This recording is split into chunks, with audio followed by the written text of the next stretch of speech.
अब हम बात करेंगे नाइजीरिया में संघवाद।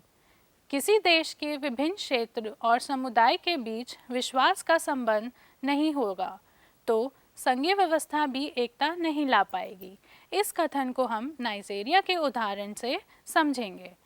अगर हम बात करें तो 1914 तक नाइजीरिया के उत्तरी और दक्षिणी भाग ब्रिटेन के उपनिवेश थे। 1950 में एक सम्मेलन हुआ जिसे इबादन संवैधानिक सम्मेलन कहा जाता है। इस सम्मेलन में नाइजीरिया के नेताओं ने एक संघीय संविधान बनाने का निर्णय लिया। नाइजीरिया में 3 बड़ी जातियां हैं जिनका नाम एरूबा, इबो एवं हौसा फुलानी। यह देश के उत्तरी, पश्चिमी और पूर्वी हिस्से पर नियंत्रण रखते थे। इस कारण दूसरे क्षेत्रों को यह डर था कि यह अब अपना प्रभाव न बढ़ाएं और क्षेत्रों में इस वजह से एक संघर्ष का माहौल बन गया। इस कारण यहाँ पर सैनिक शासन की स्थापना हुई। 1960 में संविधान में केंद्र और प्रांतीय सरकारें संयुक्त रूप से पुलिस पर नियंत्रण रखती थी। 1979 के संविधान में यह कहा गया कि किसी भी राज्य को सिविल पुलिस को रखने का आदेश नहीं है। 1999 में नाइजीरिया में लोकतंत्र दोबारा वापस आ गया, परंतु फिर भी धार्मिक विभेदन बने रहे। नाइजीरिया की संघ के सामने यह समस्या आई कि तेल संसाधन से हमें जो राजस्व मिलेगा उस पर किसका नियंत्रण रहेगा। इस वजह से नाइजीरिया के विभिन्न संघीय इकाइयों में धार्मिक, जातीय और आर्थिक विवाद हैं। अभी तक हमने संघवाद को अंतर्राष्ट्रीय संदर्भ में पढ़ा। अब हम संघवाद को भारतीय संदर्भ में पढ़ते हैं। भारतीय संविधान में संघवाद। हम देखते हैं कि भारत की संघीय व्यवस्था बहुत शक्तिशाली है, जिसमें केंद्र सरकार के पास बहुत शक्तियां हैं और केंद्र सरकार शक्तिशाली भी है।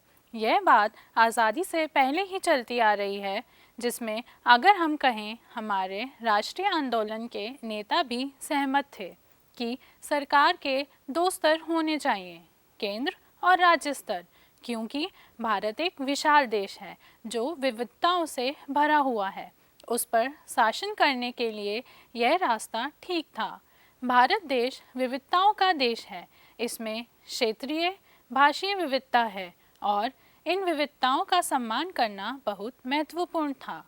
इसमें अलग अलग क्षेत्र के अलग भाषा के लोग सत्ता में सहभागिता चाहते थे, इसलिए लोकतंत्र स्थापित करने के बारे में सोचा गया और लोकतंत्र स्थापित करना ज़रूरी भी था। जब भारत का विभाजन हो गया उसके बाद संविधान सभा ने सोचा कि एक ऐसी सरकार का गठन किया जाए जो केंद्र सरकार और राज्य सरकार के बीच आपसी सहयोग और एकता के सिद्धांत पर आधारित हो। भारतीय संविधान में फिर संघीय व्यवस्था को अंगीकृत किया गया, जिसमें यह कहा गया कि केंद्र और राज्य के बीच जो संबंध हैं वह सहयोग पर होंगे। ऐसा इसलिए किया ताकि संविधान में एकता रह सके और भारत की विविधता को सम्मान मिले। संविधान के अनुच्छेद 1 में भारत को राज्यों का संघ कहा गया है, क्योंकि राज्य की तुलना में केंद्र अधिक शक्तिशाली है। भारत खुद को राज्य में विभाजित करता है, लेकिन केंद्र के पास शक्तियाँ अधिक हैं। भारत कोई महासंघ नहीं है। भारतीय संविधान में संघीय व्यवस्था के अनुसार एक संघीय यानी कि केंद्र सरकार, 28 राज्य तथा 9 केंद्र शासित सरकारें अपने अपने प्रांतों में अपने अपने विषय पर काम करती हैं। भारत ने संघवाद क्यों अपनाया? पहला, केंद्र के भार को कम करने के लिए। दूसरा, भारत की सीमा बहुत बड़ी है, इसलिए एकता के लिए और सीमाओं पर नियंत्रण रखने के लिए। तीसरा, विभिन्न प्रकार के समूहों में आपसी टकराव ना हो। हमने भारत की संघीय व्यवस्था के बारे में पढ़ा और यह भी देखा कि भारत को संघवाद क्यों अपनाना पड़ा। अब हम शक्ति विभाजन के बारे में पढ़ेंगे। हमने पहले पढ़ा कि संघवाद में सरकार 2 स्तर पर होती है, केंद्र और राज्य। ये अलग अलग कार्य क्षेत्र में कार्य करती हैं, परंतु कई बार इन सरकारों के बीच विवाद खड़े हो जाते हैं। इन विवादों को सुलझाने के लिए न्यायपालिका की सहायता ली जाती है। तभी एक स्वतंत्र न्यायपालिका गठित की गई ताकि इनके आपसी मुद्दों को सुलझाया जा सके।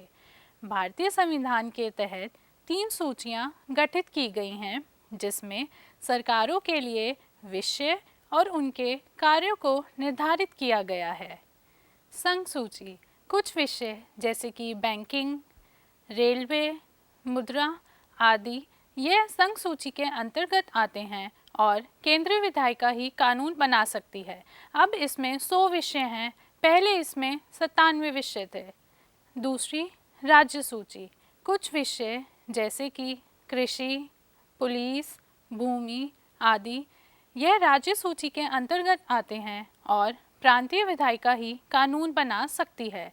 अब इसमें 61 विषय हैं, पहले इसमें 66 विषय थे। तीसरी समवर्ती सूची कुछ विषय जैसे कि शिक्षा, वन आदि ये समवर्ती सूची के अंतर्गत आते हैं और इन पर केंद्र और राज्य दोनों कानून बना सकते हैं। अब इसमें 52 विषय हैं, पहले इसमें 47 विषय थे। उदाहरण संघ सूची का एक विषय युद्ध और शांति है। हम जानते हैं कि आज भारत और चीन के बीच में युद्ध जैसा माहौल देखने को मिल रहा है और जिस पर भारतीय जनता पार्टी जो केंद्र सरकार है इस पर अपना कार्य कर रही है। अवशिष्ट शक्तियाँ इनमें वे सभी विषय या मामले शामिल हैं जिनका उल्लेख किसी भी सूची में नहीं हुआ है, जैसे साइबर कानून। इन विषयों पर केवल केंद्र सरकार ही कानून बना सकती है। अब हम पढ़ते हैं कि केंद्र सरकार को किन कारणों से ज़्यादा शक्तिशाली बनाया गया है और किन प्रावधान की सहायता से यह ज़्यादा शक्तिशाली हो जाती है।